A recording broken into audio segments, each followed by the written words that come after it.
James, യഥാർത്ഥ ഈ അഫ്ഗാനിസ്ഥാൻ കുറച്ചുകൂടി ഇന്ത്യയോട് അടുക്കുന്ന ഒരു സാഹചര്യം ഉണ്ടല്ലോ. മാത്രമല്ല പാകിസ്ഥാൻ നമ്മളെ കുഴിച്ചാടിക്കാൻ ശ്രമം നടത്തി, മിസൈൽ തെറ്റി അഫ്ഗാനിസ്ഥാനിൽ വീണു എന്നൊക്കെ പറഞ്ഞ് വാർത്തകൾ വരുന്നു. പക്ഷേ അതൊന്നും അഫ്ഗാൻ ഗവൺമെൻറ് സപ്പോർട്ട് ചെയ്തില്ല എന്ന് മാത്രമല്ല, ഈ ഇന്ത്യ പാക് സംഘർഷത്തിൽ ഇന്ത്യക്ക് അനുകൂലമായ നിലപാടുകൾ അവരെടുക്കുന്നു. ഇന്നലെ നമ്മുടെ വിദേശകാര്യ മന്ത്രിയൊക്കെ അവിടുത്തെ വിദേശകാര്യ മന്ത്രിയോട് സംസാരിച്ചിരിക്കുന്നു. അതൊക്കെ ആദ്യ സംഭവമാണല്ലോ.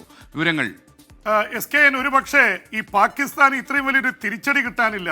ഒരു കാലത്ത് അമേരിക്കയ്ക്കെതിരെ താലിബാനെ വളർത്തുകയും താലിബാന് ഭരണം പിടിച്ചെടുക്കാൻ കഴിയുന്ന രീതിയിൽ കാര്യങ്ങളൊക്കെ ചെയ്തു കൊടുത്തത് അന്നത്തെ പ്രധാനമന്ത്രിയായിരുന്നു ഇമ്രാൻഖാനും അദ്ദേഹത്തിൻ്റെ ISI ചീഫുമായിരുന്നു ഹമീദ് അടക്കമുള്ളവരായിരുന്നു. പക്ഷേ അന്ന് പാകിസ്ഥാൻ്റെ ISI ചീഫ് താലിബാൻ്റെ കേന്ദ്രത്തിലെത്തിയപ്പോൾ തന്നെ വൻ സ്വീകരണമായിരുന്നു. ഇന്ത്യക്ക് ഒരു സ്വീകരണവും ഇല്ലായിരുന്നു.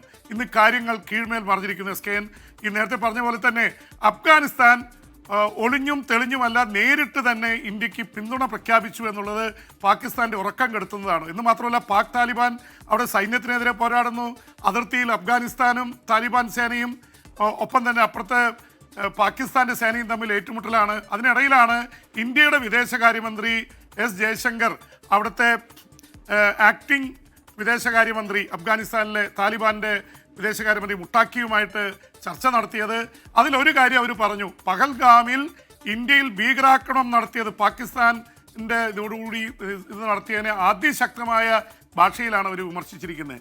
പിന്നെ ഇന്ത്യ അഫ്ഗാനിസ്ഥാനിലേക്ക് മിസൈൽ അയച്ചു എന്നുള്ള പാകിസ്ഥാൻ്റെ പ്രചരണം തെറ്റാണ്. അങ്ങനെ ഒന്നും സംഭവിച്ചിട്ടില്ല. യഥാർത്ഥത്തിൽ പാകിസ്ഥാനാണ് തങ്ങൾക്ക് പ്രശ്നം എന്നുള്ള രീതിയിലുള്ള ചർച്ചകളാണ് നടന്നിരിക്കുന്നതെന്ന് മാത്രമല്ല, ഈ അഫ്ഗാൻ വ്യാപാരികൾക്ക് ഇന്ത്യയിലേക്ക് എത്താൻ കൂടുതൽ വിസ നൽകണമെന്നുള്ള അഭ്യർത്ഥന നടത്തി.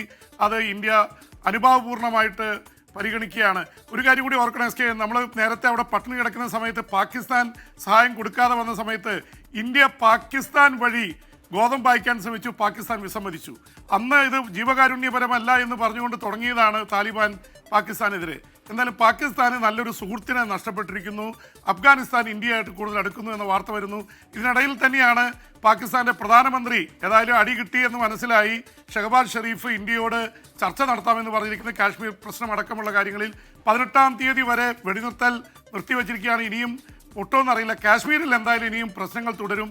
പക്ഷേ ഓപ്പറേഷൻ സിന്ദൂറിൻ്റെ ഭാഗമായിട്ടുള്ള വെടിനിർത്തൽ ഇനി മുന്നോട്ട് പോകാൻ വെടിനിർത്തൽ ഉണ്ടാവും, മുന്നോട്ട് പോകും എന്ന് തന്നെയാണ് നമുക്ക് മനസ്സിലാവുന്നത്. SKN ഈ പ്രിയപ്പെട്ട പ്രേക്ഷകരെ ചില ചോദ്യങ്ങൾ ചോദിക്കുന്നു. മൊയ്തീൻ ചോദിക്കുന്നു, അതായത് നമ്മുടെ 27 പ്രദേശങ്ങളുടെ അരുണാചൽ പ്രദേശിലെ സ്ഥലങ്ങളുടെ പേര് ചൈന മാറ്റുന്നതിനെ കുറിച്ച് BP അറിഞ്ഞിട്ടില്ലേ?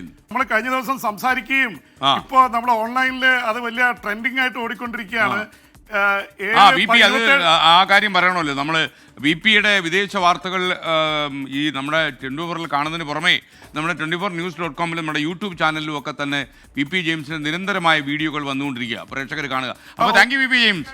SKN അതിൽ ഈ പറഞ്ഞ കാര്യത്തില് അവർ 27 സ്ഥലങ്ങൾ മാറ്റിയെന്ന് മാത്രമല്ല, നമുക്കെതിരെ വലിയ വ്യാജ പ്രചരണം ചൈന നടത്തുന്നു.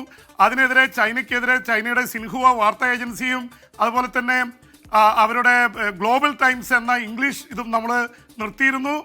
അവർക്ക് വല്ലാത്ത രീതിയിലുള്ള അടിയുണ്ടായി. പിന്നീട് അവർ കാലെ പിടിച്ച് പിന്നെ അത് റീഇൻസ്റ്റേറ്റ് ചെയ്തു. പക്ഷെ അരുണാചൽ പ്രദേശിനെ ചൊല്ലിയുള്ള പ്രശ്നങ്ങൾ തുടരുകയാണ്. അരുണാചൽ പ്രദേശിൻ്റെ അടുത്ത് അവർ സൈനിക ക്യാമ്പുകൾ സ്ഥാപിച്ചിട്ടുണ്ട്, എയറോഡ്രോം ഉണ്ട്. ടിബറ്റിൽ നിന്ന് അരുണാചൽ പ്രദേശിൻ്റെ അടുത്ത് എത്താവുന്ന റെയിൽവേ സ്ഥാപിച്ചിരിക്കുന്നു. അരുണാചൽ പ്രദേശ് ടാർഗറ്റ് ചെയ്തിരിക്കുകയാണ് China. Okay, thank you BP James. ഇനി വിദേശ വാർത്തകളുമായി BP ജെയിംസ് നാളെ ഇതേ സമയം വരും.